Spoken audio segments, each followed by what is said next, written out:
Su titular en el último café que tomamos aquí en la radio fue, si no recuerdo mal, "Me niego a decir adiós". Ese fue, ya digo, el lema de esa interesantísima conversación a modo de memorias, de resumen de toda una vida dedicada a la enseñanza. La maestra, siempre maestra, Carmen Cañabate, vuelve a tomar este café de punto de partida en nuevo ciclo, café de año nuevo. Lo primero, ya sé que a lo mejor no corresponde, pero feliz año, Carmen, maestra. Buenos días. Feliz año a ti también. Buenos días. ¿Cómo estás? Pues estupenda. Te negabas a decir adiós y no dijiste adiós, ni mucho menos. No, ni pienso decirlo, hasta que la vida me obligue. Pero sigues ahí, Sí, en la enseñanza. sí. Ujú.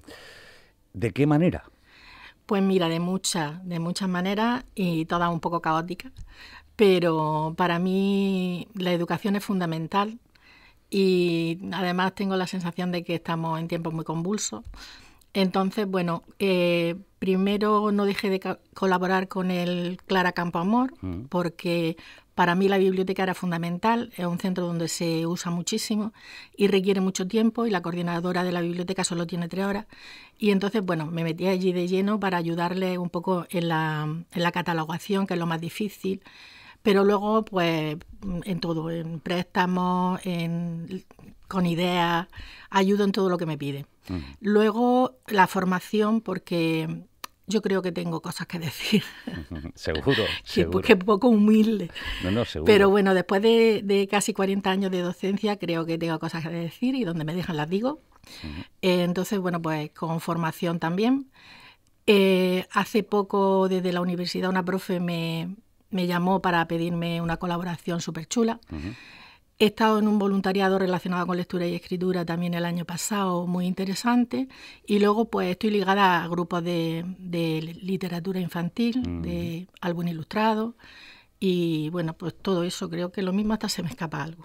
O sea que vamos, más ocupada casi que cuando ejercías de maestra en el Clara Campoamor, ¿no? Sí, solo que ahora es sin horario y cuando digo voy a tomar un descanso, me lo tomo.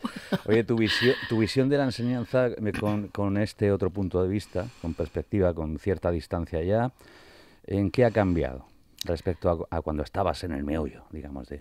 Y nada, yo creo que la educación es fundamental. Lo que sí que veo ahora, sobre todo en redes, luego como una ganas de vuelta atrás en ciertas cosas que se van consiguiendo poco a poco.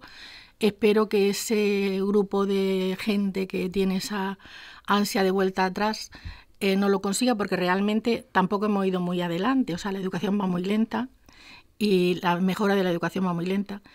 Y bueno, los retrocesos creo que son peligrosos, ¿no? Entonces, bueno, pues veo que hay mucha gente dejándose la piel, que no se visibiliza.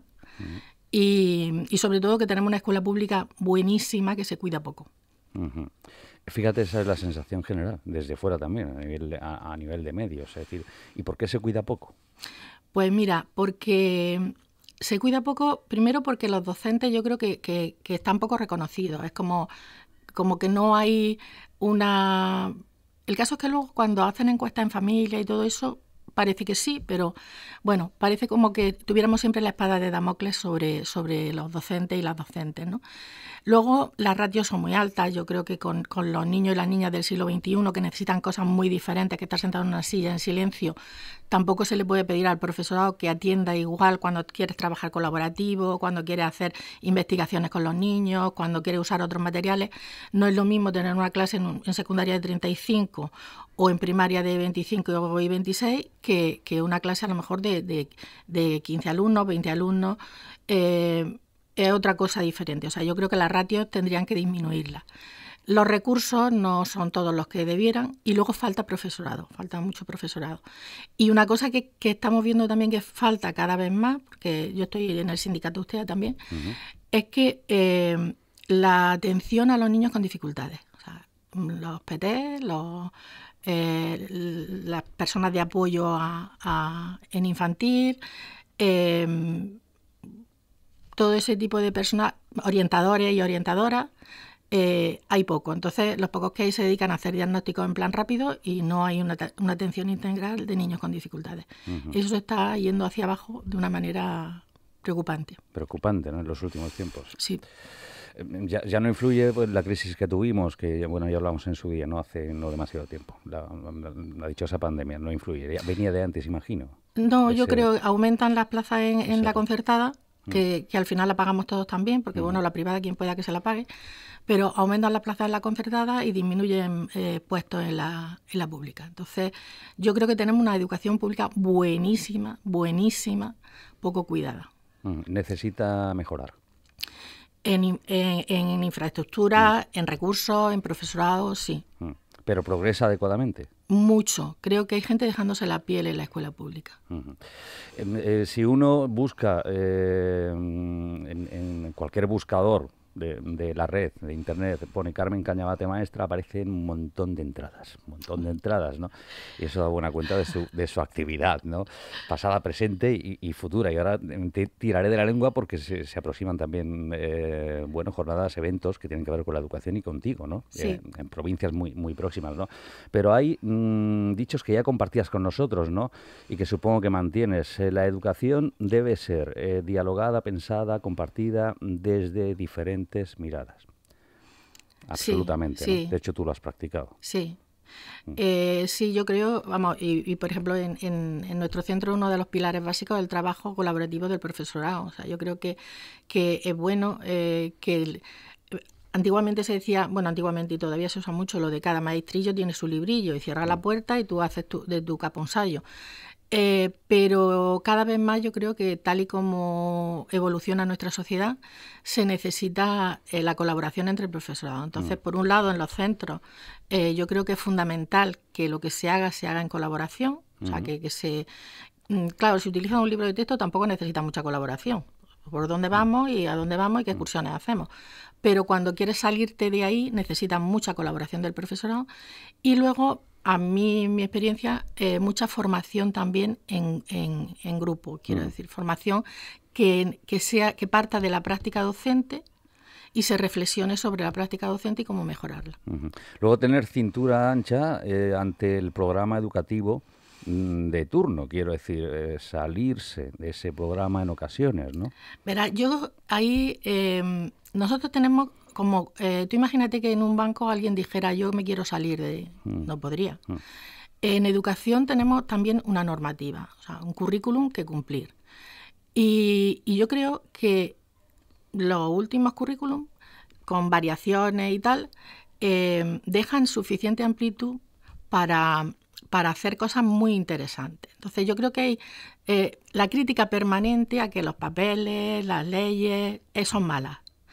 Entonces, quizá también falta leerlas de verdad.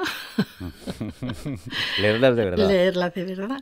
Y querer entender de verdad lo que dicen. Yo creo que con sus virtudes y sus defectos, el currículum actual nos permite hacer un trabajo bueno dentro de la aula. Y yo creo que dentro de ese camino...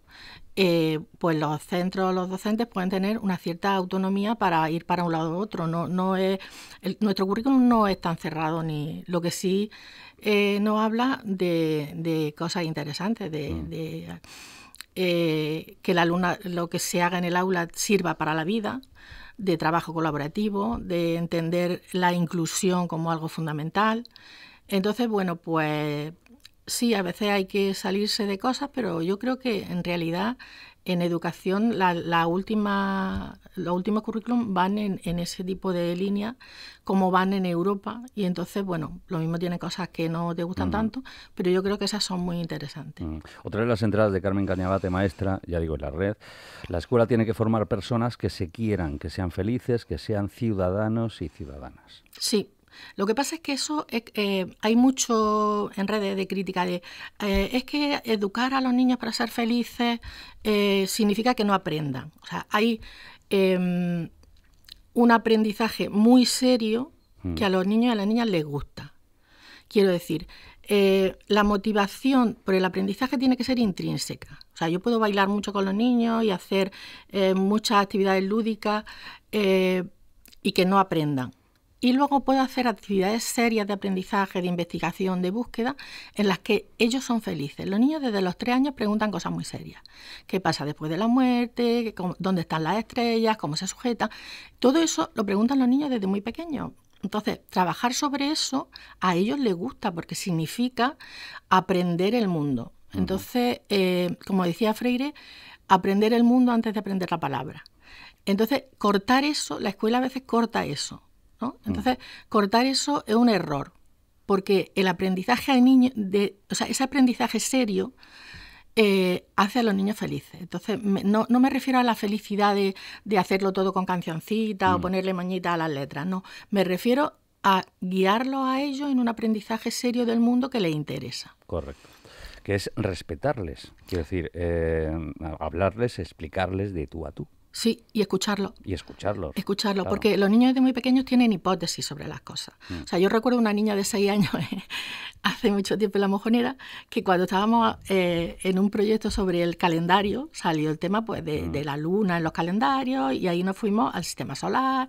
Y entonces, bueno, ella entendía que la Tierra no se caía porque había un rayo amarillo que del Sol a la Tierra no la dejaba caerse. Es su hipótesis. Quiero decir, si no la escuchas, no sabes que ella tiene esa hipótesis. ¿De dónde sale? Pues lo mismo de los dibujos de los rayos del sol.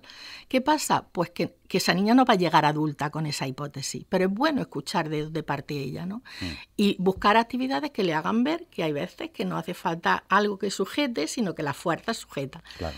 Entonces, yo creo que escucharlo, aparte de interesante y necesario, es súper divertido. Y entonces dejarlos que hagan hipótesis, hacer que las comprueben.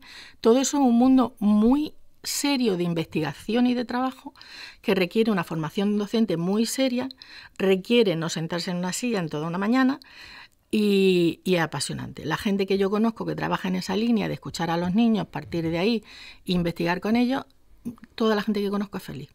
Y luego la educación bidireccional, es decir, el maestro, la maestra que enseña, pero que a la vez está aprendiendo. Claro, porque una de las cosas que nosotros, en la que yo he participado y me siento súper orgullosa, es precisamente en propiciar grupos, cuando estuve en formación, en propiciar esos grupos de formación. Y después de maestra hemos mantenido esos grupos. Y entonces son grupos de gente con un interés común, que puede ser un centro o pueden ser maestros de diferentes centros, donde cuentan su práctica. Nosotros hemos grabado muchos vídeos sobre lo que hacíamos, ves que te ha salido mal sin miedo a que alguien te diga, oye, pues esto podría hacerlo de otra manera, o esto quizá no sé qué. O sea, ver qué cosas no acabas de ajustar o piensas que no te han salido bien para mejorar tu práctica. Entonces yo creo que hay muchos tipos de formaciones, pero esa es fundamental. Otra cita de Carmen Cañabate, ya digo, hay innumerables, se busquen en redes, pero otra cita que me parece genial y que te define, y también compartías en su día y damos fe de ello, por ejemplo, en la presencia de Clara Campoamor, ¿no? En los últimos cursos, y siguen, por supuesto, aquí, ¿no? Elementos claves dentro del aula, cierto tipo de desorden, ruido productivo y, sobre todo, abrazos. Sí. Esto también lo ha dicho Carmen Cañabate, ¿no? Sí. El cierto tipo de desorden y el ruido productivo es una cosa que a mí como maestra en un inicio me agobiaba mucho. Yo he sido maestra de silencio, de niños sentados en silencio. Pero el silencio no te dice nada. O sea, habrá niños que aprendan, pero otros, como decía mi hija, necesito el reloj para saber qué tiempo pasa. Y cuando te atreves a romper ese silencio y a dejarlos que trabajen de forma autónoma, pues una de las cosas que más nervioso ponen a cualquier docente es precisamente pues que se tiene un grupo aquí, otro grupo allí y no sabes qué pasa, ¿no? Hasta que no te das cuenta que pasa lo que pasaría con los adultos. Si el trabajo es interesante, los niños y las niñas están en su trabajo, lo cual no quiere decir que no se cuenten que su primo ha venido de Valencia, pero eso lo hacemos los mayores también. Pero están trabajando y el trabajo que luego sale es un trabajo interesante. Es verdad que a veces cuando trabajan solos, pues el trabajo que sale no es todo lo bueno que tú quisieras, pero tú tienes el espacio luego para retomar ese trabajo y ver cómo mejorarlo, ¿no?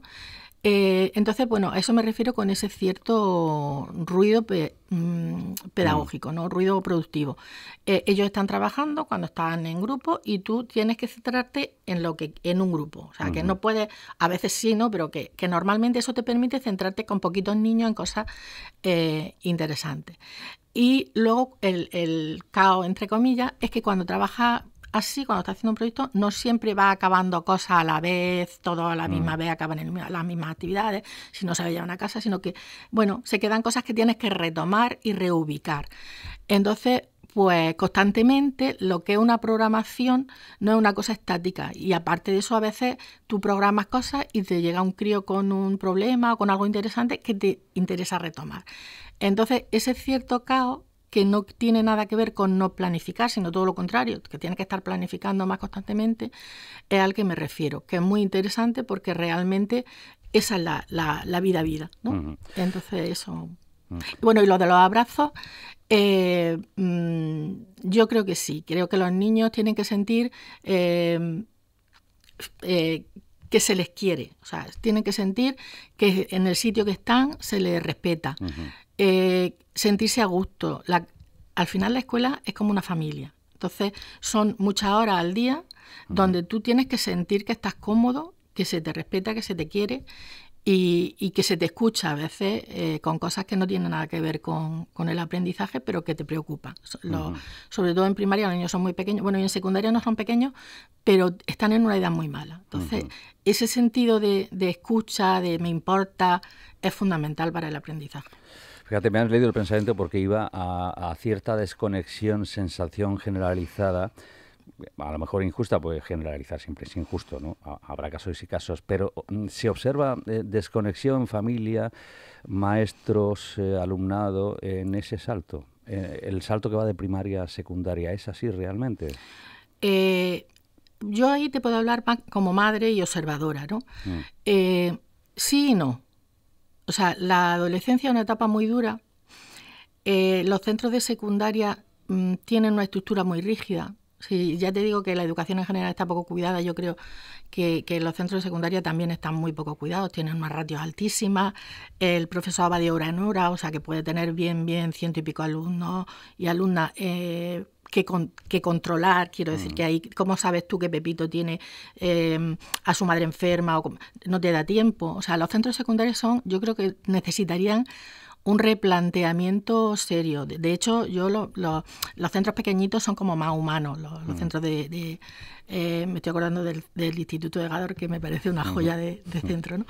Entonces, bueno, el alumnado ya es mayor, con lo cual los padres dicen, bueno, pues ya puede ir y tal. Pero yo creo que a la familia le preocupa mucho la adolescencia y entonces los adolescentes tienen una presión muy grande con el tema del aprendizaje, con muchísimos temas de las tareas.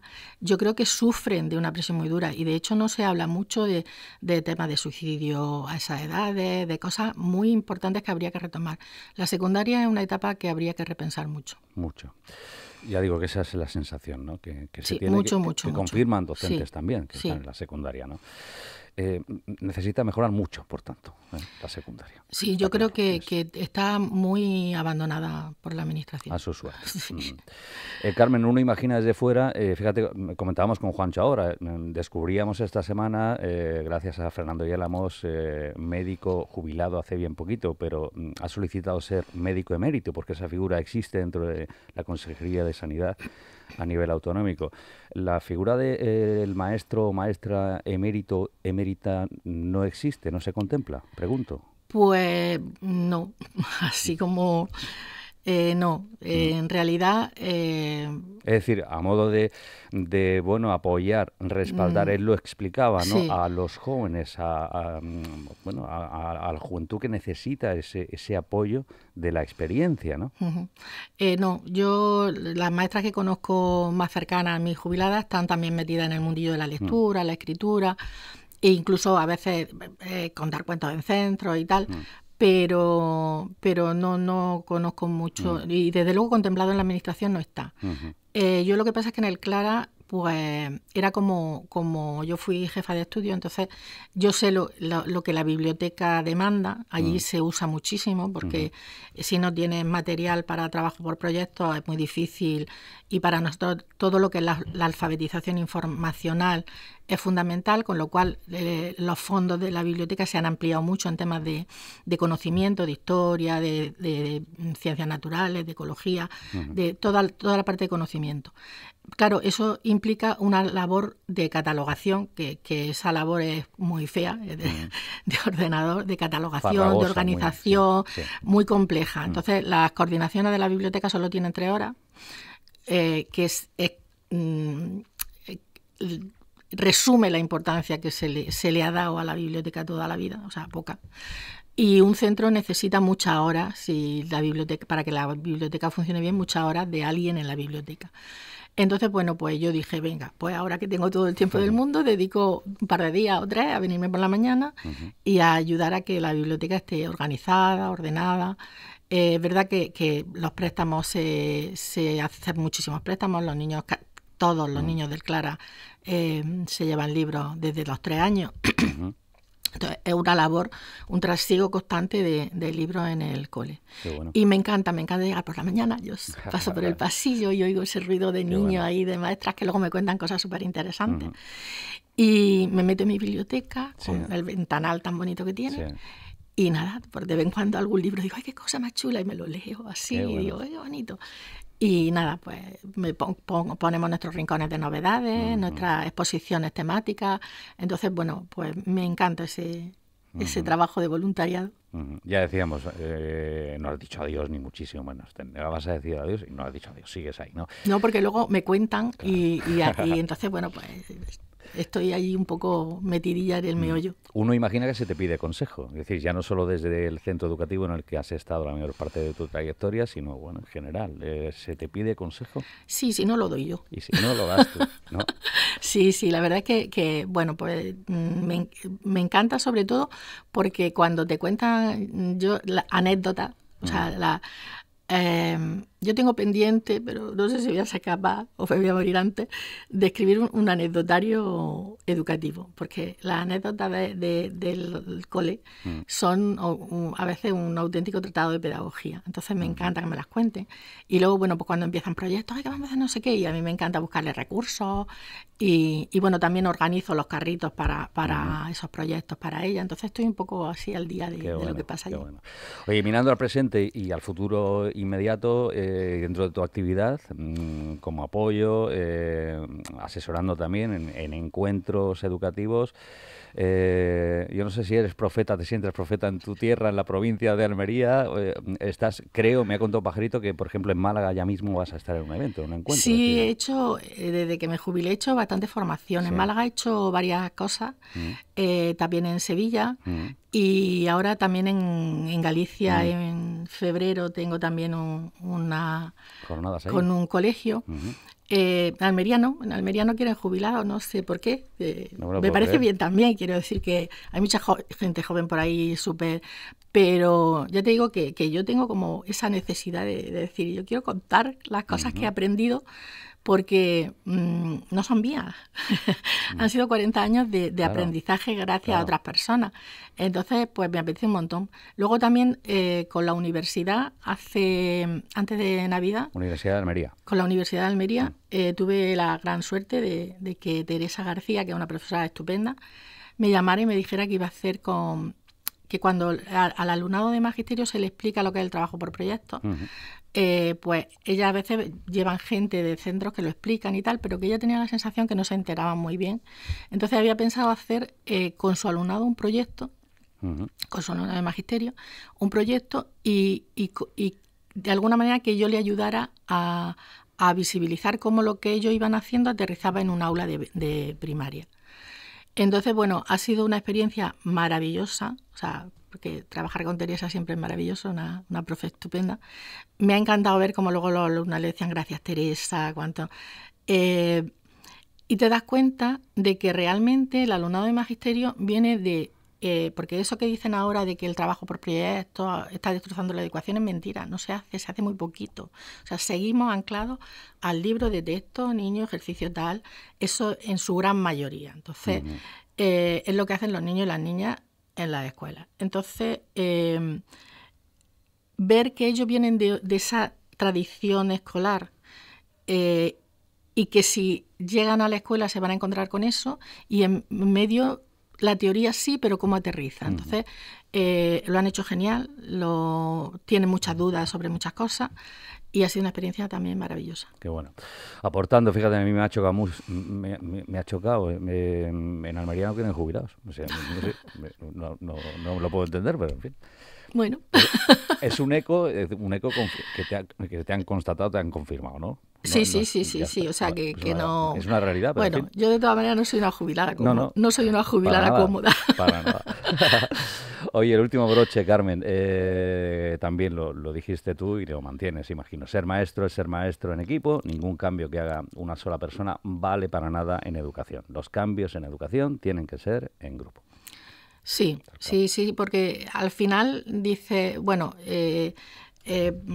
tú te vas y si te vas y no ha pasado nada, pues no ha pasado nada. O sea, y lo interesante es eso, y lo difícil es, por eso yo siempre, cuando pienso en Sofía Deza, la directora del Clara Campoamor, y muchas otras directoras y directores que por el mundo, pero con ella lo he vivido, ¿no? Pienso que no está pagado con nada. Quiero decir, decidir que un centro como colectivo va a trabajar como colectivo es muy difícil, porque es verdad que luego la dinámica de las escuelas, pues eso, es muy tienes allí los niños, es muy rápida, muy en primaria además, porque en secundaria tienen, no sé si 18 o 20 horas de docencia, con lo cual hay tiempo para... no suficiente, pero tienen tiempo, entre comillas. Pero en la escuela las maestras y los maestros tienen 25 horas lectivas con niños y niñas y no tienen ni tiempo para ir al baño. O sea, también es otra cosa que habría que replantearse en infantil y en primaria, ¿no? El que las docentes y los docentes tuvieran horas de coordinación, horas de poder hacer una fotocopia, horas de poder preparar con el compañero de nivel... porque luego los lunes por la tarde que se van rápidamente en montones de cosas muy burocráticas también. Entonces, bueno, aparte de reducir la ratio, habría que reducir también el horario lectivo del profesorado de infantil y de primaria. Pues querida Carmen Cañabate, ha sido un gustazo. El tiempo nos limita, es una pena, tendremos más, espero, más contactos, aquí en tu casa, en la radio, para seguir aprendiendo. Me ha encantado estar con vosotros. Pues igualmente, una vida dedicada a la enseñanza, supongo que sigues aprendiendo cada día y te sigues sorprendiendo. El último aprendizaje tuyo, ya no como maestra, sino como persona, ¿cuál ha sido? ¿Algo que te haya sorprendido? Pues, ahí me pillas que no lo sé. Bueno, estoy aprendiendo, yo sabía, pero estoy aprendiendo, estoy en un grupo de literatura, estoy en un grupo de álbum ilustrado que es maravilloso, sí. O sea, esta gente es estupendo, pero luego estoy en un grupo de lectura y ovillo. ¿Lectura ahí? Ovillo. Y ovillo. Y entonces, bueno, estoy aprendiendo, yo no era muy adicta al crochet, era más de punto, y entonces, bueno, estoy crocheteando. Qué bueno. Y entonces es una cosa que me está sirviendo para relajarme, entonces animo a la gente a que crochetee también. Lectura y ovillo, es decir, estás crocheteando y a la vez leyendo. Leyendo y compartiendo lectura. Compartiendo lectura. Sí, en la librería Zebra. Qué maravilla. ¿Cebras? Sí, hay dos grupos. Sí. Y bueno, y luego ya te digo que con mi gente del álbum ilustrado también estoy aprendiendo un montón de cosas. Qué bueno. Genial. Pues ahí seguimos aprendiendo, claro, sí, de la experiencia de una maestra emérita para nosotros aquí siempre, ¿no? Carmen Cañabate. Carmen, un gusto, que vaya todo muy bien. Pues para mí es un placer que contéis conmigo. Seguiremos contando, no lo dudes, ¿eh? Un abrazo muy grande. Muchas gracias.